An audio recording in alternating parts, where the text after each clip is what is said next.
विद्यार्थी मित्रांनो, कसे आहात? कसा गेला तुमचा पेपर 12वी बोर्डचा? आय थिंक चांगला गेला असेल, कारण मी बनवलेल्या व्हिडिओचा तुम्हाला नक्की फायदा झाला असेल. 3 टॉपिकचे व्हिडिओ मी तुम्हाला एक्सरसाइजमधून बनवून दिले होते. त्यासोबत टॉपिकच्या नोट्ससुद्धा आपण टीचिंग करून पाठवल्या होत्या. त्याचा नक्की तुम्ही फायदा घेतला असाल. तर तुम्हाला जे क्वेश्चन दिलेले आहेत बघा, सेक्शन एमध्ये पहिला क्वेश्चन आहे, क्वेश्चन नंबर 1. त्यामध्ये 1 to 10 असे क्वेश्चन असतात. तर पहिला क्वेश्चन आहे, select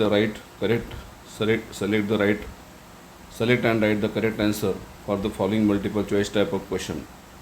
सिलेक्ट करायचं आणि राईट करायचं, नुसतं सिलेक्ट नाही करायचं आणि राईट करायचं. काय जे स्टेटमेंट आहे, क्वेश्चन आहे, तुम्हाला सिलेक्ट करून राईट पण करायचं आहे.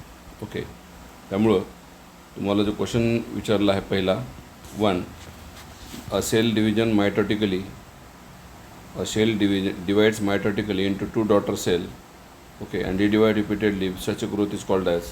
काय म्हणलं त्यांनी बघा, एका सेलचे मायटोटिक डिव्हिजन होऊन किती सेल तयार होतात? 2. पुन्हा 2चे किती होतात? 4. अशा सेल डिवाईड होत राहिल्या, तर त्याला कोणतं सेल डिव्हिजन म्हणायचं? तर त्याला म्हणतो आपण जॉमेट्रिक ग्रोथ. डबलिंग होते ग्रोथ, त्याला जॉमेट्रिक ग्रोथ म्हणतो आपण. प्रत्येक सेल मायटोटिकली डिवाईड होऊन 2 डॉटर सेल तयार करते, त्याला आपण जॉमेट्रिक ग्रोथ असं म्हणतो आहे. दुसरा क्वेश्चन आहे, the transgenic plant tomato contain. Tomato जो आहे ट्रान्झॅनिक प्लांट आहे, त्यामध्ये काय असतं? तर त्यामध्ये कोणतं केमिकल आहे ट्रान्झॅनिक टोमॅटोमध्ये? Production of फ्लेविनॉइड्स. फ्लेविनॉइड्स एक स्मेल तयार करणारं केमिकल आहे. त्या केमिकलचं नाव आहे कॅलोइन आयसोमरेज. ओके, कॅलोइन आयसोमरेज हे नाव आहे त्याचं. तिसरा क्वेश्चन आहे, the cranial capacity of Neanderthal man is.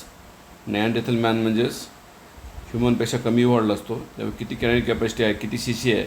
तर त्याचा आन्सर आहे 1400 CC. कारण हे जे आहे 1450 CC ते मॉडर्न मॅनचे आहे.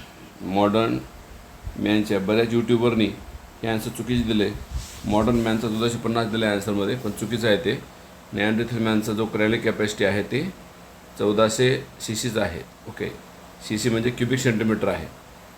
1400 क्युबिक सेंटीमीटरच आहे. ओके, त्यामुळं प्रॉपरली आन्सर लक्षात ठेवा.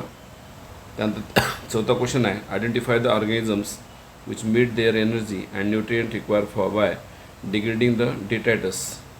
असा कोणता सजीव आहे म्हणलं त्याने? ऑर्गॅनिझम आहे जे काय करतात? Meet their energy nutrient requirement by degrading detritus. Detritus म्हणजे काय? डेड बॉडीला म्हणतो आपण. डेड बॉडीला काय म्हणतात? डिट्रायटस म्हणतो.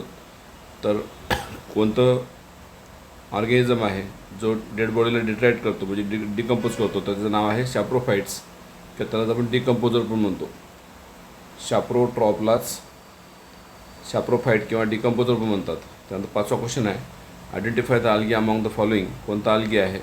ओके, आता तुम्ही जर पाहिलात आल्गी म्हणलं की तसं ब्ल्यू ग्रीन आल्गी आहे हा स्पायरुलिना स्पीसीज हा जे आहे ब्ल्यू ग्रीन आल्गी आहे. पण आल्गी म्हणलं आहे, बाकी कोणतीच आल्गी नाहीत. आस्पेजिलस फंगस आहे, ट्रायकोडर्मा फंगस आहे, कॅन्डिडा युटिलिस फंगस आहे.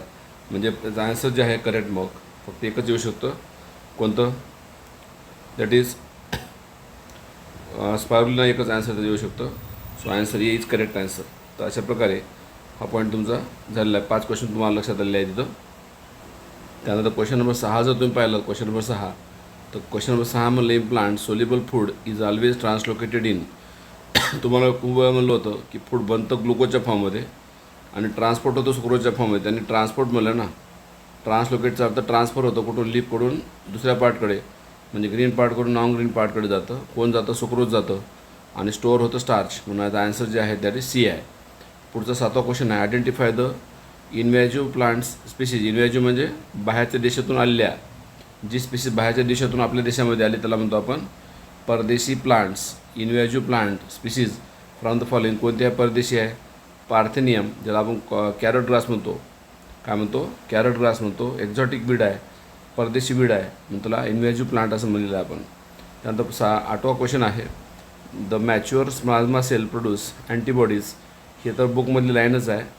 मॅच्युअर प्लाझ्मा सेल जे आहेत अँटीबॉडी प्रोड्यूस करतात ॲट द रेट ऑफ किती रेटनं? That is 2000 molecule per second. Mature antibody 2000 per second या रेटनं अँटीबॉडी तयार करतात. ओके, जे की डिफेन्स प्रोव्हाइड करतात बॉडीला. 9वा क्वेश्चन आहे, which is the largest WBC among the following. सगळ्यात मोठी कोणती आहे? लार्जेस्ट WBC कोणती आहे? तर मोनोसाईटचा साईज सगळ्यात मोठा असतो. मोनोसायटिस साईज सगळ्यात मोठा असतो आणि त्यामध्ये किडनी शेप्ड न्यूक्लियस पण असतो, मग त्याला राजेश WBC म्हणतात. ओके. त्यानंतर 10वा आणि शेवटचा क्वेश्चन आहे MCQ मधला. Number of death when environmental pressure come to play known as. Environmental pressure आल्यामुळं जे डेथ होतात त्याला काय म्हणतो आपण, तर त्याला म्हणतो आपण रिअलाइज मोर्टॅलिटी. ओके. आता डेथ म्हणलं की तुम्हाला 100% माहीत आहे मोर्टॅलिटी येतं, त्यामुळे नॅटॅलिटी येऊ शकत नाही. हे दोन ऑप्शन तर कशीच येऊ शकत नाहीत. दोन ऑप्शनपैकी दोन ॲब्सोल्यूट मोर्टॅलिटी आणि रिअलाइज मोर्टॅलिटी दोन येऊ शकतात. मग रिअल आन्सर आहे तुमचं realise mortality is the correct answer. Okay. तर अशा प्रकारे 10 MCQ तुम्हाला मी सांगितले आहेत, तर नक्की तुम्हाला फायदा होणार आहे परीक्षेसाठी किंवा झालेला आहे. आता नक्की तुम्ही चांगले क्वेश्चन सॉल्व केला असाल, आय होप. पाहून घ्या. त्यानंतर मी पुढचा जो पेपर आहे आज अपलोड करतो आहे, टाकून देतो आहे आणि तुम्हाला त्याचा फायदा होईल नक्कीच. Thank you for watching video.